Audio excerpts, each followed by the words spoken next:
بچھایا رسول اللہ تیری راہ میں بچھ بچھ پا بچھایا رسول اللہ تیرا میلاد میں کیوں نہ رسول اللہ تیرا میلاد میں کیوں نہ رسول اللہ یقین ہے قبر تسی تشریف لاؤ گے بہت اچھے یقین ہے قبر یقین ہے قبر میری تو قبر یقین ہے قبر تسی تشریف لاؤ گے میں اسی موت پر قربان جایا رسول اللہ میں اسی موت پر قربان جایا رسول اللہ تیرا میلاد کیوں نہ مناوا یا رسول اللہ تیرا میلاد میں کیوں نہ مناوا یا رسول اللہ ساری کوشش کر رہی ہیں کہ حضور کے غلاموں سے حضور کا رشتہ ٹوٹ جائے، مگر شاعر کیا کہتے ہیں اس زمانہ کچھ کہے دیوانے اپنی جان دے دیں گے زمانہ کچھ کہے دیوانے اپنی جان دے دیں گے مگر دامن نہ چھوڑیں گے تمہارا یا رسول اللہ مگر دامن نعرہ تکبیر، نعرہ رسالت، جشن عید میلاد النبی، سرکار کی آمد، لبیک لبیک لبیک یا رسول اللہ، ہاتھوں کو بلند کرے، لبیک لبیک لبیک یا رسول اللہ، لبیک لبیک لبیک لبیک یا رسول اللہ۔ اس زمانہ کچھ کہے دیوانے اپنی جان دے دیں گے مگر دامن نہ چھوڑیں گے تمہارا یا رسول اللہ مگر دامن نہ چھوڑیں گے تمہارا یا رسول اللہ تیرا میلاد میں کیوں نہ مناوا یا رسول اللہ سرکار کی آمد مرحبا دلدار کی آمد مرحبا زور زور سے بولو باہر اونچا چھوڑو مرحبا پرچم لگا کر بولو مرحبا پرچم لگا کر بولو مرحبا نعرہ تکبیر، تو کیا ہوا نعرہ رسالت، اگرچہ اس وقت ہاتھوں میں پرچم بنی تو کیا ہوا اللہ ان ہاتھوں کو سلامت رکھے اپنے ہاتھوں کو پرچم بنا لو پرچم لگا کر بولو پرچم لگا کر بولو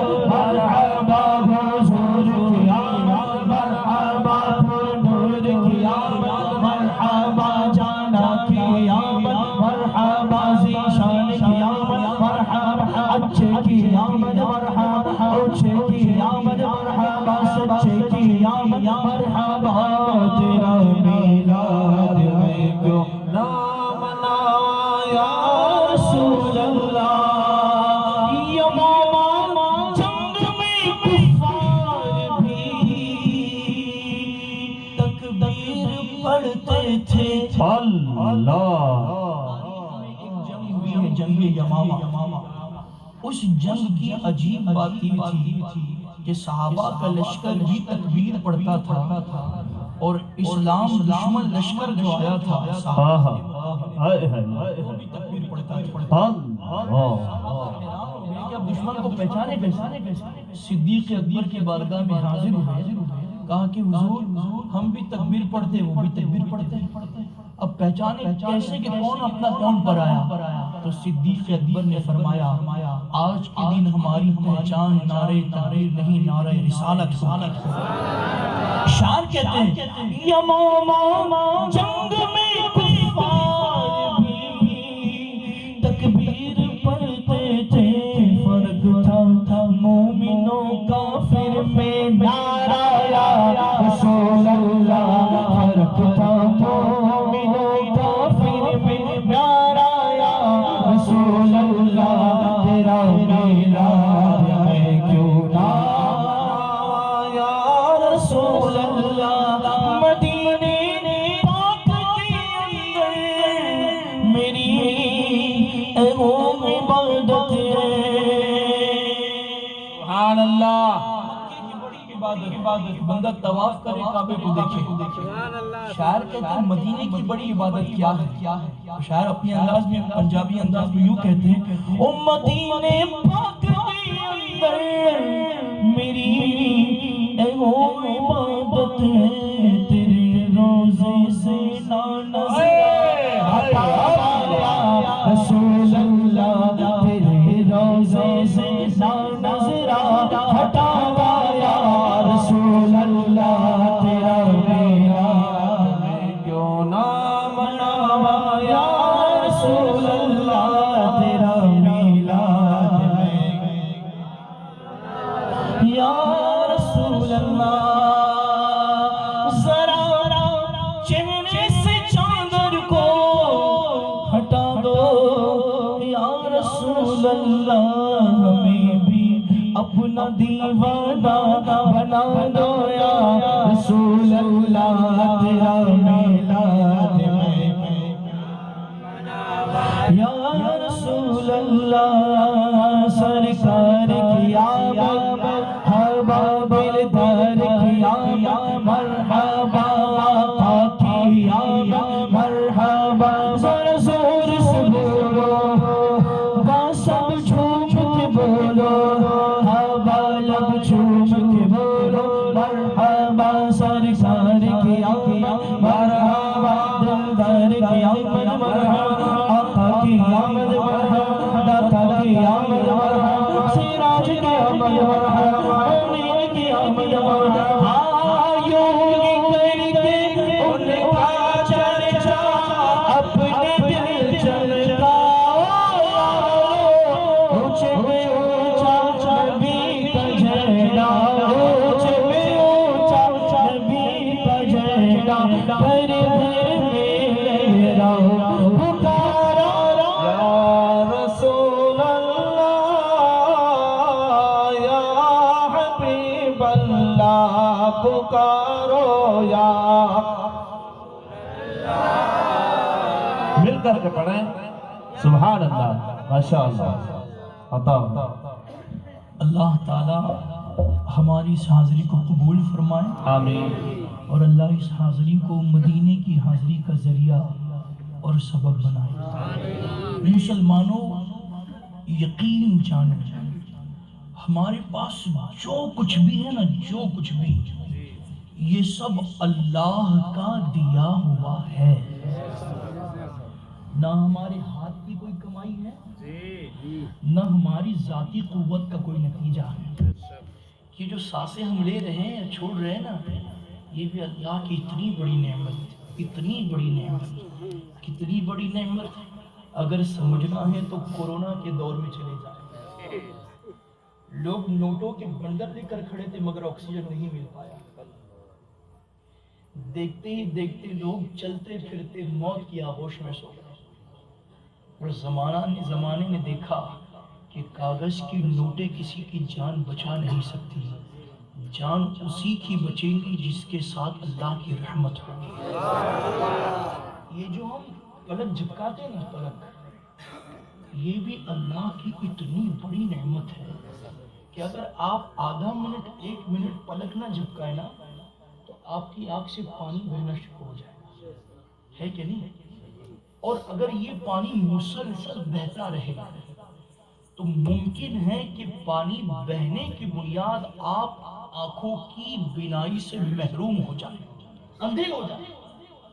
لیکن قدرت کا یہ کرم کہ اس نے پلک جھپکانے کی قوت ہمیں دی جس کے نتیجے میں ہماری آنکھوں کی حفاظت ہو رہی ہے۔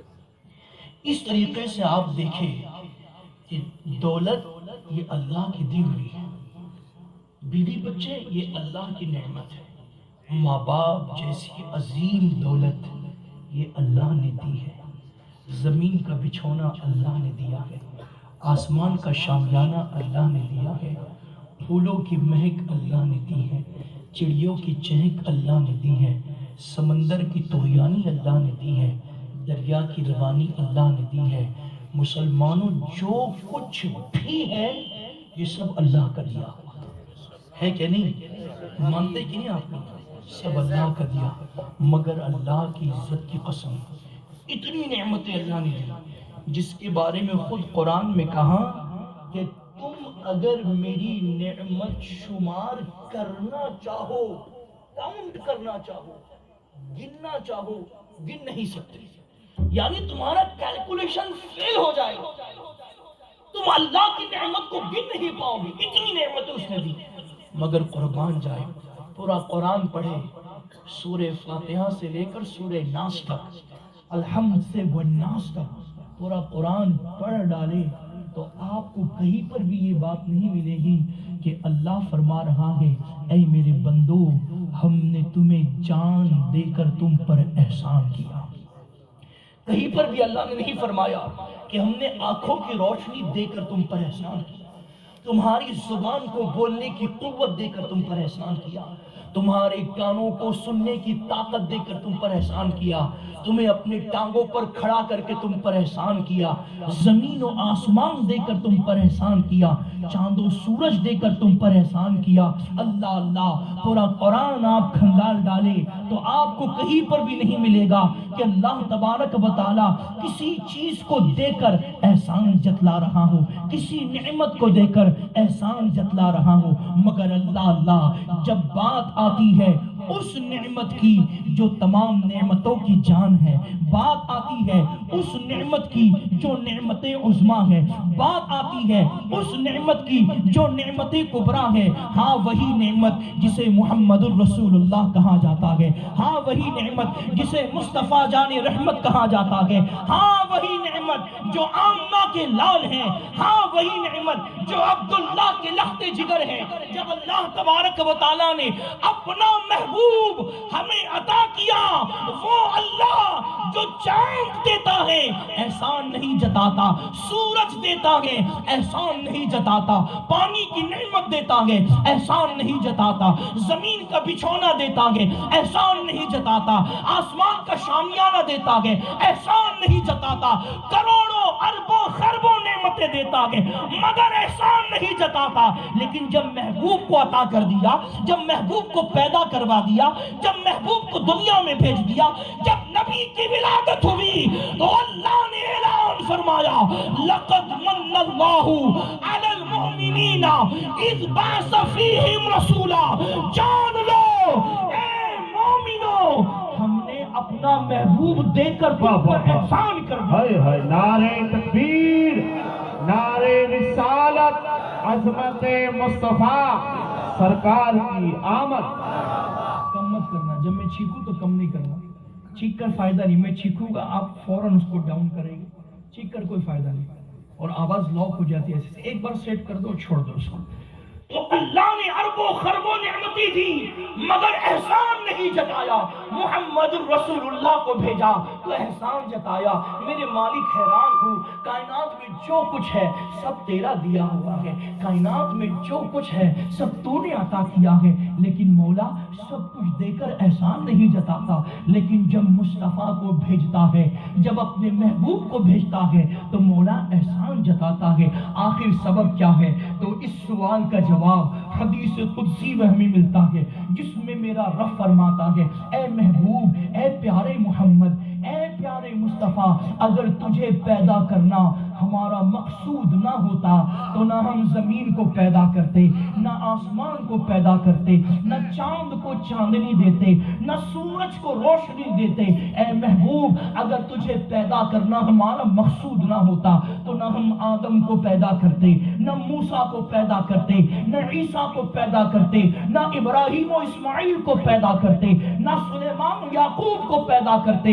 حتیٰ کہ محبوب اگر تجھے پیدا کرنا ہمارا مقصود نہ ہوتا نہ جبریل پیدا کیے جاتے، نہ میکائیل پیدا کیے جاتے، نہ آسمان پیدا کیے جاتے۔ محبوب تجھے پیدا کرنا تھا اس لیے نبیوں کو پیدا کیا، تجھے بھیجنا تھا اس لیے پیغمبروں کو بھیجا، تجھے دنیا میں پیدا کرنا تھا اس لیے رسولوں کو بھیجا۔ محبوب تجھے پیدا کرنا تھا اس لیے فرشتوں کو وجود دیا گیا، محبوب تجھے پیدا کرنا تھا اس لیے کائنات کو وجود دیا گیا۔ پتا چلا یہ زمین کا بچھونا حضور کی میلاد کا صدقہ ہے، یہ آسمان کا شامیانہ حضور کی میلاد کا صدقہ ہے، یہ چاند کی چاندنی حضور کی میلاد کا صدقہ ہے، یہ سورج کی روشنی حضور کی میلاد کا صدقہ ہے، یہ انبیاء کا آنا حضور کی میلاد کا صدقہ ہے، یہ فرشتوں کا آنا حضور کی میلاد کا صدقہ ہے۔ مسلمانوں جان لو سب ملا مصطفیٰ کے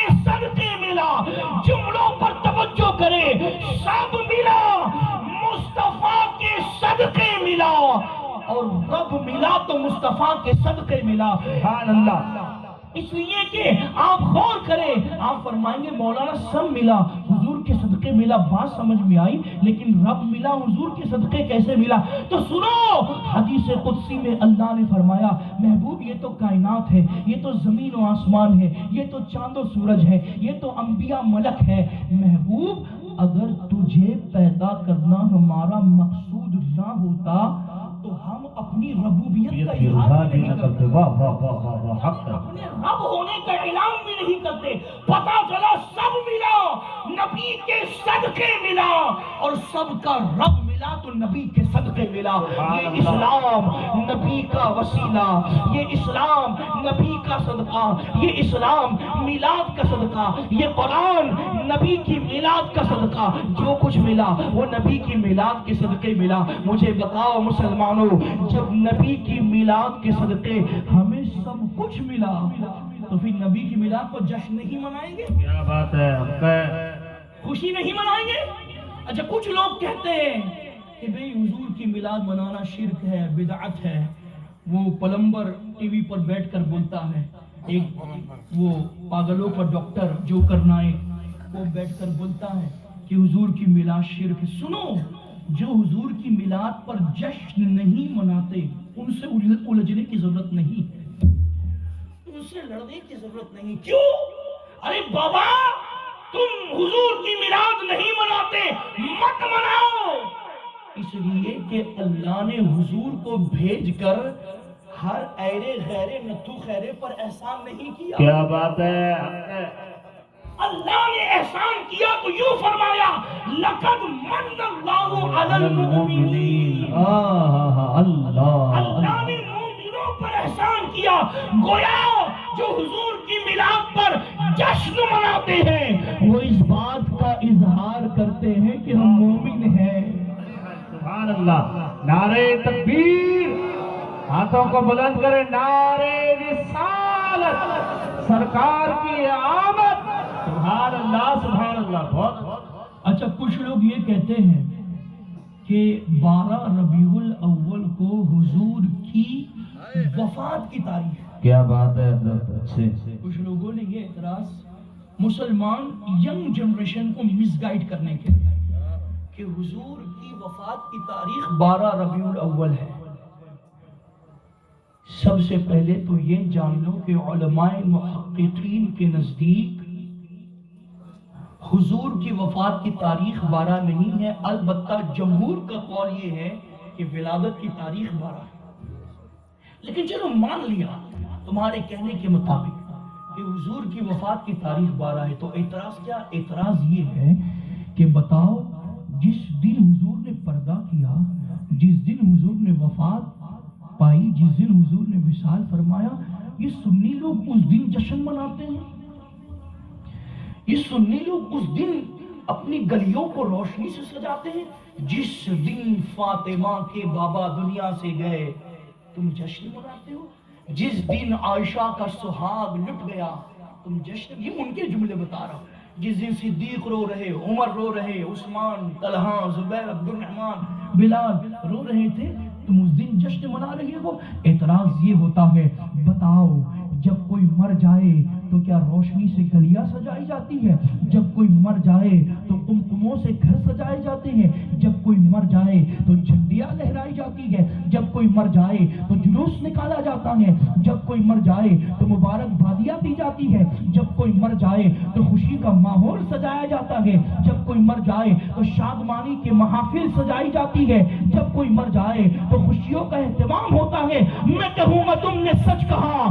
جب کوئی مر جائے تو جشن نہیں منایا جاتا. جب کوئی مر جائے تو خوشیوں کا ماحول نہیں سجایا جاتا. جب کوئی مر جائے تو گلیاں نہیں سجائی جاتی. جب کوئی مر جائے تو مبارک بادیاں نہیں دی جاتی. سچ کہا جب کوئی مر جائے تو یہ سارا اہتمام نہیں کیا جاتا. مگر اللہ کی عزت کی قسم میرا نبی تو کل بھی زندہ تھا، آج بھی زندہ ہے اور قیامت تک کے زندہ رہے گا. اور جو نبی زندہ ہے اس کا وفات نہیں جشن میلاد منایا. سبحان اللہ. نعرے تکبیر، نعرے رسالت، حیات النبی، زندہ باد زندہ باد. سبحان اللہ سبحان اللہ. بہت اچھے. جو نبی زندہ ہے اس کا وصال نہیں جشن میلاد منایا جاتا ہے. اب آپ کہیں گے کہ مولانا کوئی دلیل بھی ہے کہ حضور زندہ ہے، یا بس جذبات میں آپ نے کہہ کے گزرنا چاہا؟ کوئی دلیل ہے؟ تو سب سے پہلی بات تو پہلی دلیل ان لوگوں کے لیے، دوسری آپ کے لیے، آپ میرے اپنے ہو. آپ نے دیکھا ہوگا کہ سورج بڑی دوپہر میں اپنی آن بان شان کے ساتھ آسمان پر جلوہ بار ہے نا، ہے کہ نہیں؟ اب کوئی نابینا آدمی دوپہر کے وقت میں اپنے گھر سے نکلا اور وہ کہتا ہے کہ یار آج تو سورج نکلا ہی نہیں، آج تو اندھیرا ہی اندھیرا، سورج نکلا نہیں. تو آپ کہیں گے بابا تو عقل کا اندھا ہے، تیری آنکھوں کی روشنی ختم ہو چکی ہے، اس لیے تو بڑی دوپہر میں سورج کا انکار کر رہا ہے. لیکن کسی اندھے کے انکار سے کیا سورج کے وجود کا انکار ہو جائے گا؟ اگر کوئی کہتا کہ نبی زندہ نہیں ہے، معاذ اللہ، اس کے انکار سے نبی کی زندگی پر کوئی فرق نہیں پڑتا. اس لیے کہ آقا کریم صلی اللہ علیہ وسلم تو تمام نبیوں کے سلطان ہیں. دیگر انبیاء کے بارے میں میرے آقا نے فرمایا انما حرم علی الارض ان تأکل الاجساد الانبیاء ونبی اللہ حی یرزق. میرے آقا فرماتے ہیں اللہ نے زمین پر حرام کر دیا کہ وہ نبیوں کے جسموں کو کھائے، وہ انبیاء کے جسموں کو کھائے. زمین پر حرام ہے، خبردار نبی کا جسم مت کھانا. زمین پر حرام ہے، خبردار رسول کا جسم مت کھانا، پیغمبر کا جسم مت کھانا. پھر نتیجہ کیا ہے؟ نبی نے فرمایا وَنَبِيُّ اللَّهِ حَيٌّ، جو اللہ کا نبی ہے وہ اپنی قبر میں زندہ ہے. وہ نبی ہی نہیں جو مر کے فنا ہو جائے، وہ نبی ہی نہیں جو وصال کے بعد مٹ جائے، جو فنا ہو جائے. جو نبی ہوگا لازم ہے موت کے بعد بھی زندہ ہوگا، وصال کے بعد بھی زندہ ہوگا، انتقال کے بعد بھی زندہ. ارے نبی تو نبی ہے، نبی کی حدیث ہے جس کو تم بھی اپنے درس میں پڑھاتے ہو، تم بھی اپنے مدرسے میں پڑھاتے ہو اور کہتے ہو وہ حافظ قرآن جو عامل ہائے ہائے سبحان اللہ.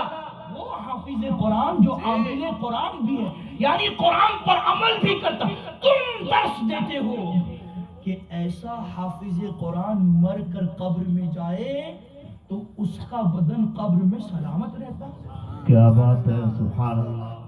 تعجب ہے، ایک بندہ دو ٹانگ کا بندہ تمہارے ہماری طرح چلنے پھرنے کھانے پینے والا اگر وہ قرآن یاد کر لے، اس پر عمل کر لے تو وہ قبر میں زندہ ہے. یہ تم بھی پڑھاتے ہو اپنے مدارس میں.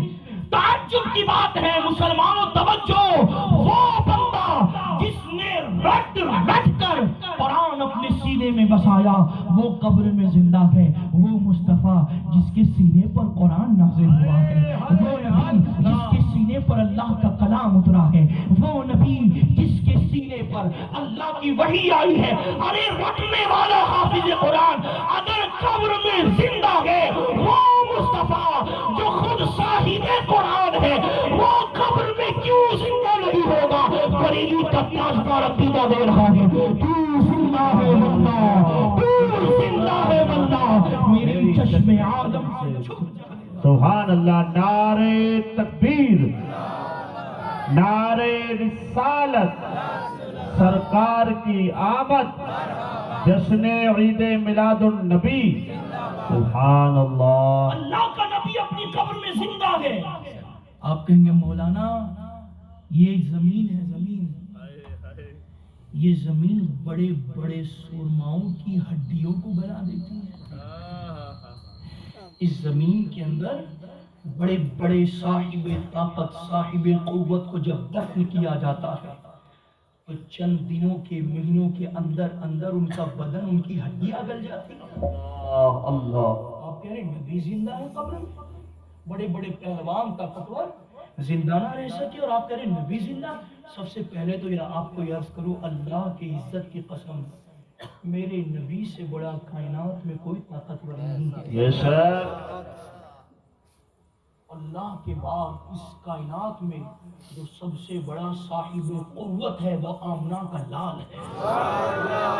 آپ کہیں گے مولانا دلیل دو، میں کوشش کرتا ہوں جو کہوں اس کی دلیل پیش کرتا ہوں، میں کوشش کرتا ہوں۔ آپ کہیں گے مولانا دلیل دو کہ حضور کیسے طاقتور ہے، تو سنو، آپ میں سے کوئی بہت بڑا پہلوان آ جائے، کوئی بہت بڑا پہلوان جس کی طاقت کو پورا آپ کا شہر مانتا ہے، گاؤں مانتا ہے، وہ آ جائے میرے پاس اور میں کہوں یہ نوٹ ہے، یہ 100 کا نوٹ ہے، میں وہ پہلوان کو کہوں لو یہ نوٹ لو، اور اس نوٹ کو ایک ہاتھ سے 2 ٹکڑے کر کے بتا دو۔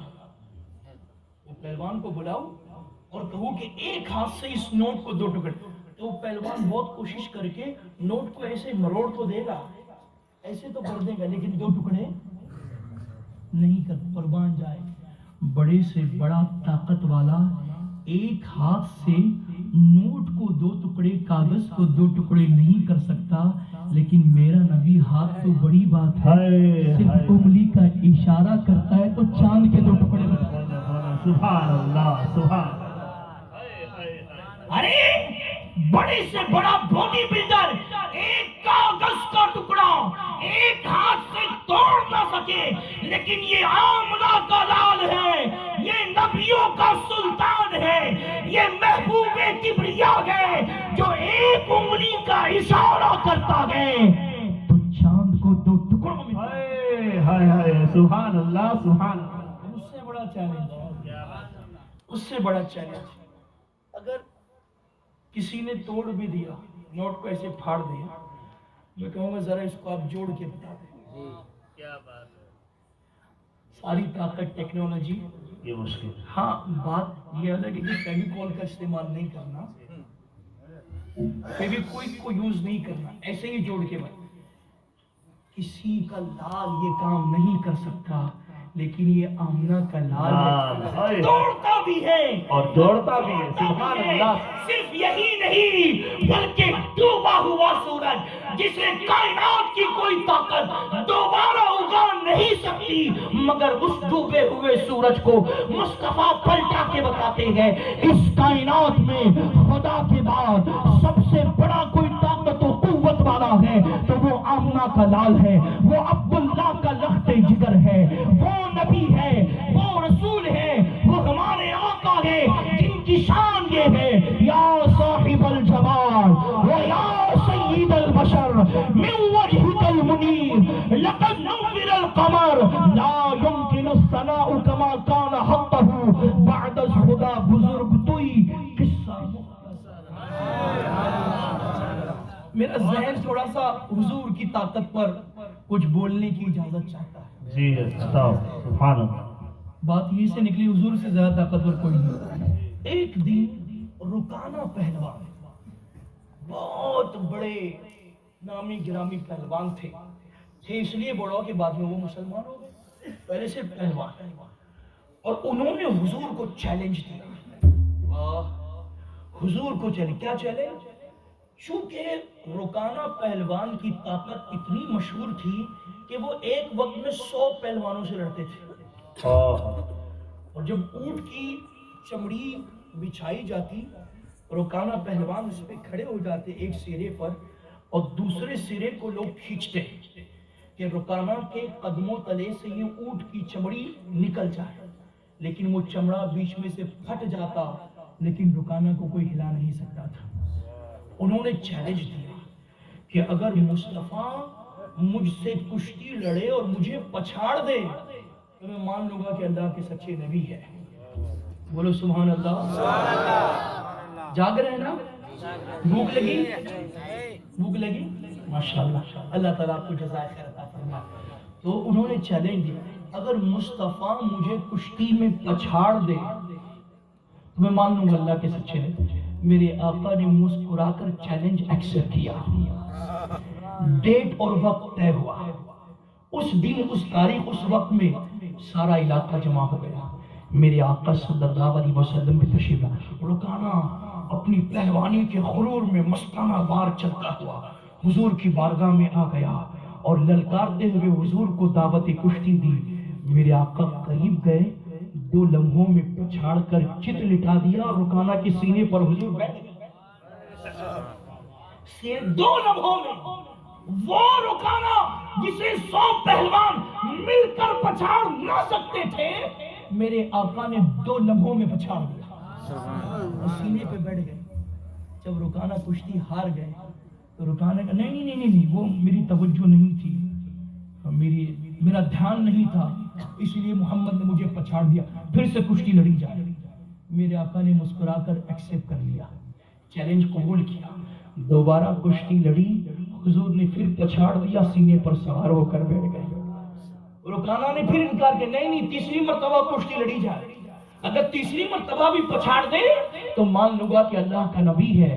میرے آقا صلی اللہ علیہ وسلم نے تیسرا چیلنج بھی قبول فرمایا اور 2 لمحوں کے اندر رکانہ کو پچھاڑ کر ان کی سینے پر بیٹھ گئے، سوار ہو گئے۔ اللہ اللہ، رکانہ اٹھتے ہیں، میرے آقا صلی اللہ علیہ وسلم کے دست حق پر اسلام قبول کرتے ہیں، کلمہ شہادت بلند کرتے ہیں۔ کچھ وقت گزرا، صحابہ کی مجلس میں بحیثیت صحابی یہ بیٹھے تھے، کسی نے کہا رکانہ کیا بات ہے، تم نے 1 مرتبہ کا چیلنج دیا تھا، میرے آقا نے جب پچھاڑ دیا تم نے اسلام قبول کیوں نہیں کیا؟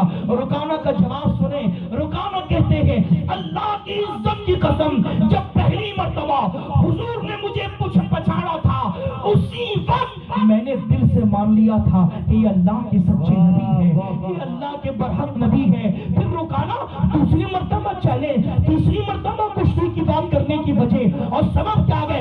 رکانہ فرماتے ہیں مان تو پہلی ہی مرتبہ میں گیا تھا، لیکن دل نے فیصلہ کیا کہ جب حضور پچھاڑتے ہیں سینے پر بیٹھ جاتے ہیں، جب حضور پچھاڑتے ہیں سینے پر سوار ہوتے، پھر کہا یہ مقدر کہ نبی کی سواری ہو اور رکانہ کا سینہ ہو۔ پہلی کشتی میں مان گیا تھا، لیکن چاہتا یہ تھا حضور بار بار پچھاڑے، بار بار سینے پہ بیٹھے، بار بار پچھاڑے، بار بار سینے پر سوار ہو جائے۔ بریلی کھتا تھا، اسی منظر کی منظر کشی کرتے ہوئے یوں کہتا ہے دل کرو ٹھنڈا میرا، وہ کفے پا چاند سا، سینے پہ رکھ دو ذرا تم پہ کروڑوں دو۔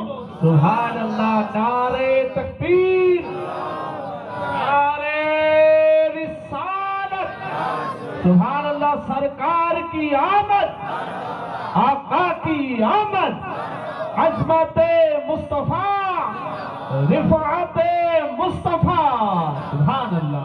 تو اس کائنات میں اللہ کے بعد سب سے زیادہ صاحب طاقت و قوت اگر کوئی ہے تو اسے محمد رسول اللہ کہا جاتا ہے۔ تو ایک بات تو طے ہے کہ حضور بہت بڑے طاقتور تھے، لیکن پھر بھی تمہارا اعتراض ہے کہ مولانا زمین بڑے بڑے سرماؤں کی ہڈیوں کو گلا دیتی ہے، پھر حضور کیسے زندہ ہے؟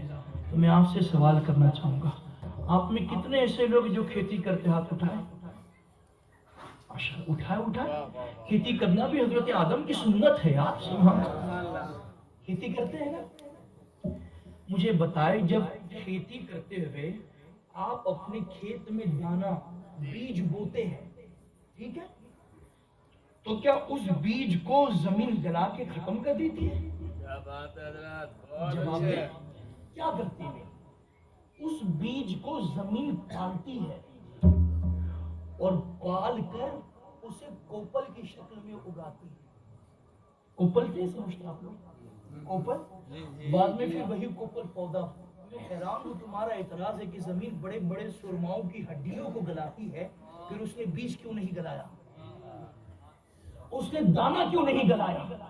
آپ کہیں گے مولانا سیدھی سی بات ہے، زمین اللہ کا حکم مانتی ہے، اللہ جسے چاہے زمین اسے گلا دیتی ہے اور جسے چاہے زمین اس کو پالتی ہے.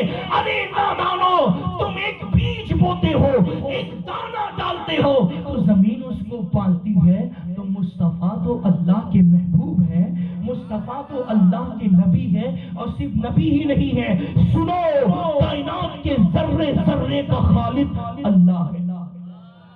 کائنات کے ذرے ذرے کا خالق اللہ ہے. اور سنو خالق اللہ ہے، اسی خالق نے مصطفیٰ کو مالک بنا دیا. اسی لیے بریلی کا تاجدار عقیدہ دے رہا ہے، میں تو مالک ہی کہوں گا. تم کچھ بھی کہو تمہاری پھوٹی قسمت، لیکن میں تو مالک ہی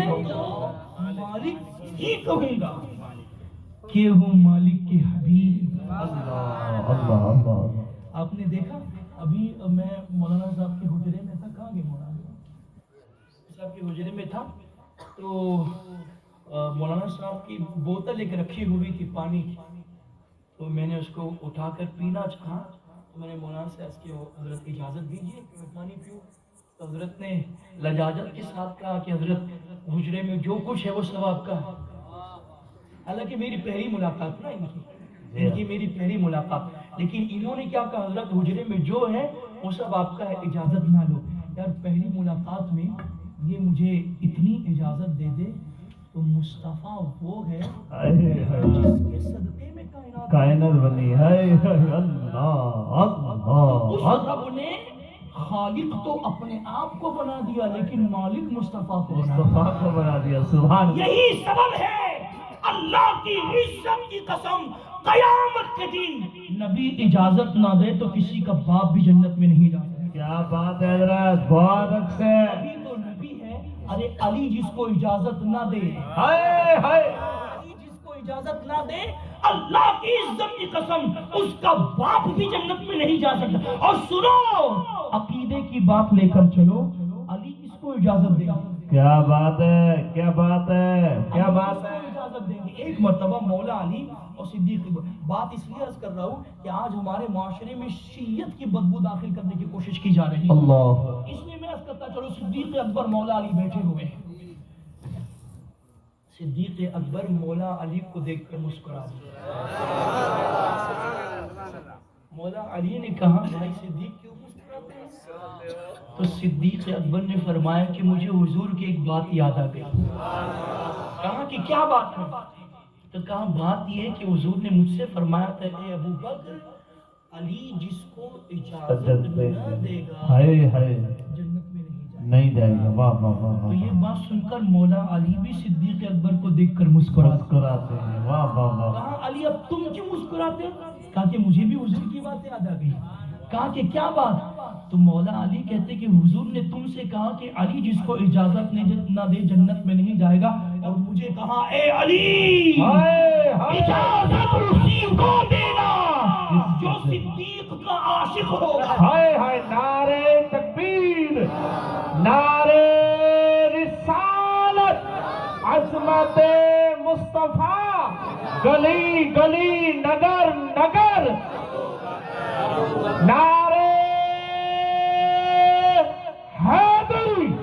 سبحان اللہ سبحان اللہ. بہت اچھے. ابو بکر کی محبت جس کے دل میں ہوگی اسی کو اجازت دینا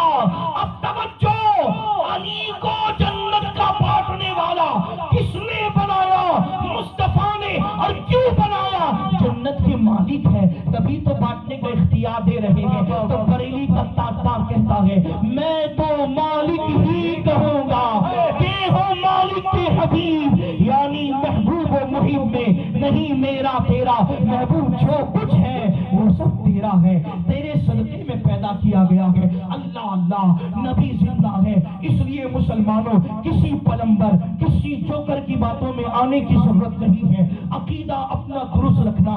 نبی زندہ ہے، اور جب نبی زندہ ہے تو زندوں کی وفات نہیں منائی جاتی، زندوں کا وصال نہیں منایا جاتا، زندوں کا جشن میلاد منایا جاتا ہے. اور پھر کیسے منایا جاتا ہے اس کا طریقہ بھی اللہ نے ہمیں دیا ہے. کہیں گے مولانا کیسے؟ تو عرض کروں، وقت ولادت جب میرے آقا آمنہ کی گود میں تشریف لا رہے تھے، حق اس وقت اللہ تبارک و تعالیٰ نے آسمانوں سے نوری جلوس روانہ کیا. نوری جلوس، جس جلوس کی قیادت کرنے کے لیے جبریل کو ذمہ داری نوری بارات آ رہی ہے، فرشتوں کا جلوس آ رہا ہے، آمنہ کے گھر پر آ رہا ہے. اور کس کیفیت میں؟ ساتھ میں 3 جھنڈیوں کو لے کر آ رہا ہے. 3 جھنڈیوں کو لے کر آ، اور مختلف اقوال، لیکن ایک قول جس کا نتیجہ مجھے نکال کر دینا، تو ایک ہی قول آپ کے سامنے پیش کرتا ہوں. 3 جھنڈیاں تھی، اور ان 3 جھنڈیوں کی کیفیت یہ تھی کہ ایک جھنڈے کو جبریل نے کعبے پر نصب کیا، اور ایک جھنڈے کو زمین کے مشرقی آخری کنارے پر، جہاں دنیا ختم ہو رہی ہے وہ آخری کنارے پر، مشرق کے آخر، دوسرا مغرب کے آخری کنارے پر، یعنی دنیا کے دونوں کناروں پر 2 جھنڈے اور ایک جھنڈا کعبے پر. میں حیران ہوں کہ ایسا کیوں کیا گیا. جب میں نے مطالعہ کیا، پڑھا، تو ایک بات مجھے ملی. ماضی بعید زمانے میں مختلف ملکوں کے مختلف بادشاہ ہوتے تھے، ہے کہ نہیں؟ راجے رجواڑے ہوتے تھے، مختلف سلاطین ہوتے تھے، مختلف بادشاہ ہوتے تھے، مختلف حکمراں ہوتے تھے، ان کی الگ الگ ملکوں میں حکمرانی ہوتی تھی. تو ان کی حکومت کی باؤنڈری جو ہوتی تھی نا، باؤنڈری، مثال کے طور پر ایک ملک ہے، یہ اسٹیج ایک ملک ہے، تو بادشاہ جس کی ملکیت میں ملک ہے، تو اس اسٹیج کی 2 باؤنڈری ہیں، ایک یہ ایک یہ. تو اس باؤنڈری پر بادشاہ کے نام کا ایک جھنڈا نصب کیا جاتا ہے. اس باؤنڈری پر بادشاہ کے نام کا ایک جھنڈا نصب کیا جاتا تھا، تاکہ دیکھنے والے سمجھ جائے کہ ان 2 جھنڈوں کے درمیان میں زمین کا جو خطہ ہے، اس خطے کا بادشاہ فلاں آدمی ہے، اس ملک کا سلطان فلاں آدمی ہے. قربان جائے، اللہ نے جب محبوب کو دنیا میں بھیجا تو جبریل کو کہا دنیا کے دونوں کناروں پر جھنڈے لگا دیے جائے، تاکہ دنیا کو پتا چلے کہ کوئی کسی گاؤں کا بادشاہ ہوتا ہے، کوئی کسی شہر کا بادشاہ ہوتا ہے، کوئی کسی ملک کا بادشاہ ہوتا ہے، لیکن آج آمنہ کی گود میں جو آ رہا ہے وہ ساری دنیا کا بادشاہ ہے، وہ ساری کائنات کا بادشاہ ہے، وہ سارے عالم کا بادشاہ ہے. اور جھنڈیاں لگا کر دنیا کو پیغام دیا گیا، ایک دور وہ آئے گا کہ نبی کی میلاد پر جھنڈیاں لہرانے کو بدعت قرار دیا جائے گا، لیکن پہلے ہی اہتمام کر کے قدرت نے جواب دے دیا کہ اگر تمہیں کوئی کہے نبی کی میلاد پر جھنڈے لہرانا یہ بدعت ہے، تو بڑھ کر جواب دے دینا یہ بدعت نہیں ہے، جبریل کی سنت ہے. سبحان اللہ، سبحان اللہ. نعرہ تکبیر، نعرہ رسالت. جشن عید میلاد النبی، جشن ولادت مصطفیٰ. سبحان اللہ. اور پھر یار لوگ اپنی اپنی پارٹیوں کے جھنڈے لگاتے ہیں نا، اپنی اپنی پارٹیوں کا، اور بتاتے کہ میں فلاں پارٹی کا آدمی ہوں. ہم میلاد کا جھنڈا لگا کے بتاتے ہم محمدی پارٹی کے لوگ. سبحان اللہ. اور جھنڈے سے چڑھنے والوں، جھنڈا تمہارا ساتھ نہیں چھوڑے گا، جھنڈا تمہارا پیچھا کرے گا. اس لیے کہ سنو، جو جھنڈوں سے چڑھتے ہیں وہ کان کھول کے سن لے، جھنڈا تو قیامت کے دن بھی ہوگا.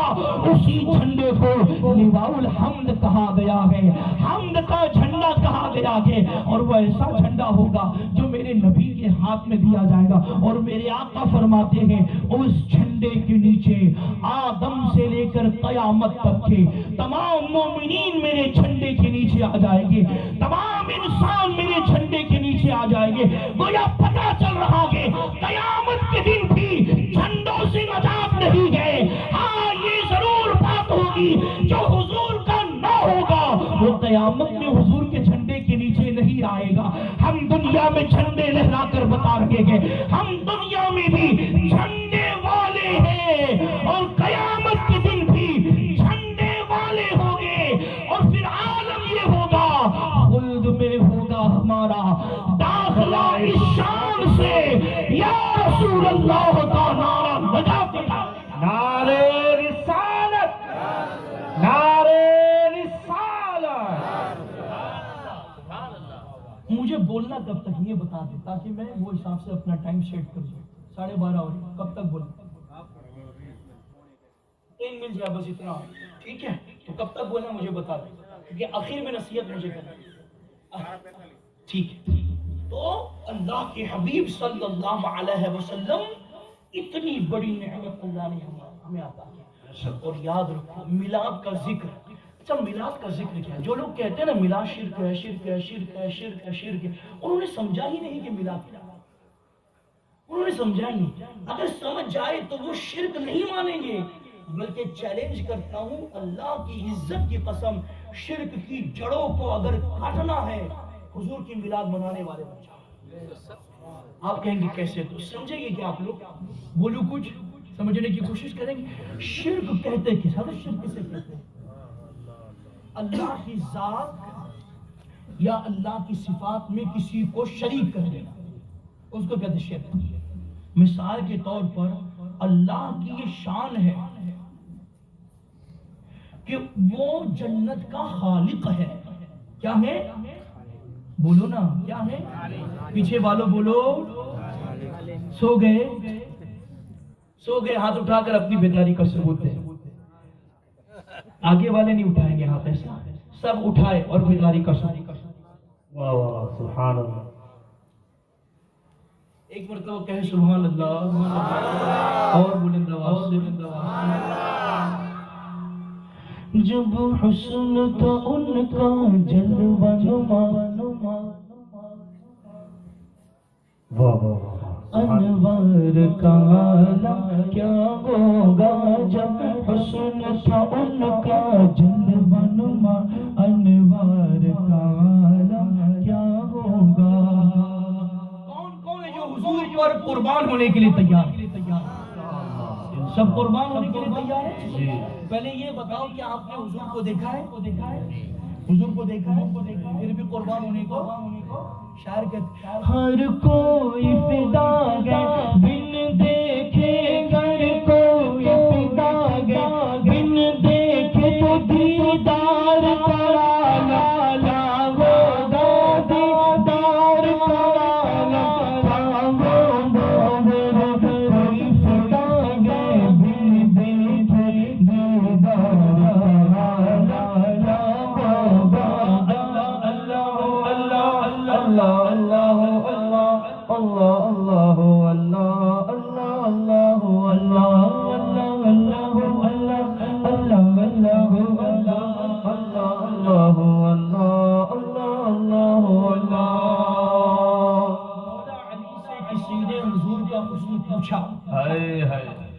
بلکہ بطور خاص ابرو کے بارے میں پوچھا کہ حضور کی ابرو ملی ہوئی تھی یا بیچ میں خلا کی گیپ تھی دور؟ مولا علی نے جواب نہیں۔ کیوں پتہ ہے؟ مولا علی نے کہا کہ حضور کے چہرے سے اتنا نور پھوٹتا تھا کہ ہم نے آنکھیں جما کر حضور کو دیکھا ہی نہیں۔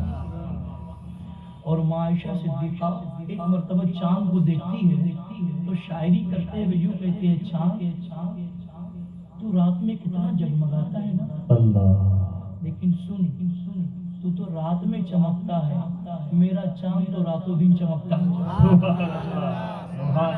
تو حضور کا چہرہ دیکھ پانا یہ کوئی چھوٹی بات نہیں ہے، یہ ممکن نہیں، تو پھر کیا کریں؟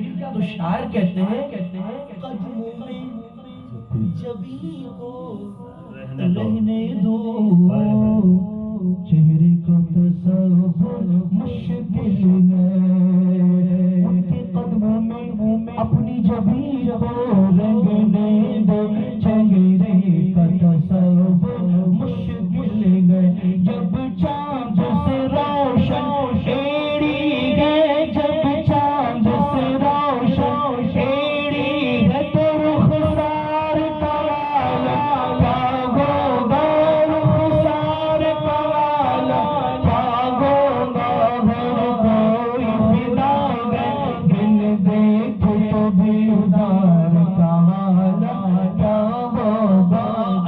اللہ اللہ اللہ اللہ اللہ اللہ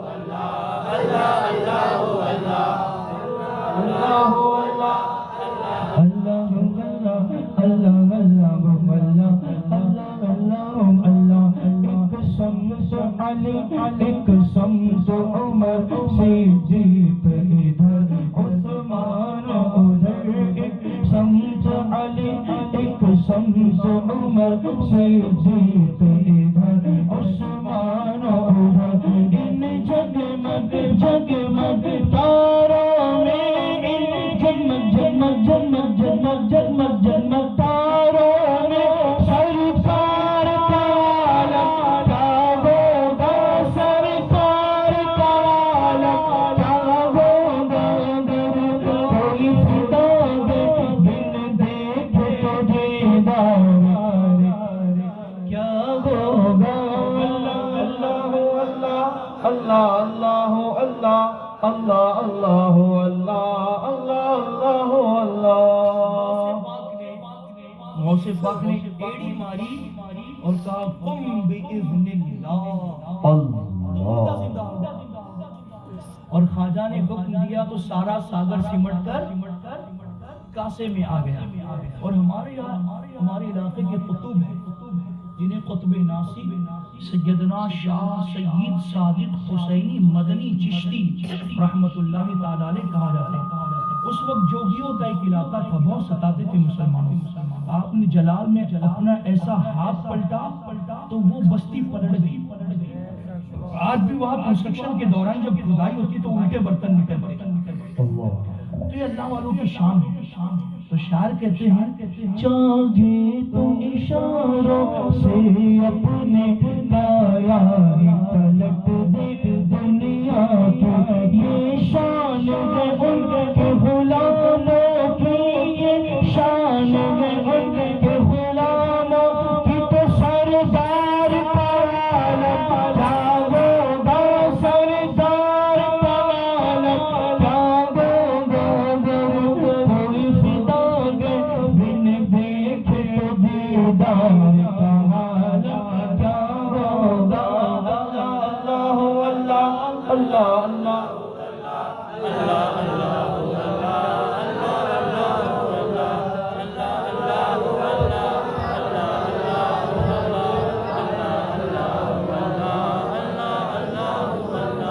اللہ کے پیارے رسول صلی اللہ علیہ وسلم اپنی قبر میں زندہ ہے، اور زندہ نبی کا جشن مناؤ مسلمانوں، وفات نہ مناؤ مسلمانوں۔ لیکن اب وقت چونکہ میرا ختم ہو رہا ہے، اس لیے میں چلتے چلتے مزید دلائل کی طرف نہ بڑھتے ہوئے چند اصلاحی باتیں عرض کر کے اپنی گفتگو کو اختتام کی طرف لے کر جاؤں۔ مسلمانوں، نبی کی میلاد مناؤ اس لیے کہ نبی زندہ ہے، جھنڈے لہراؤ کہ قبر سے تمہارا جھنڈوں کا لہرانا مصطفیٰ دیکھ رہے ہیں۔ نبی کے نام پر جلوس میں نکلو، درود و سلام اپنے لبوں پر سجا کر کہ تمہارا جلوس میں چلنا گنبد خضرا سے مصطفیٰ دیکھ رہے ہیں۔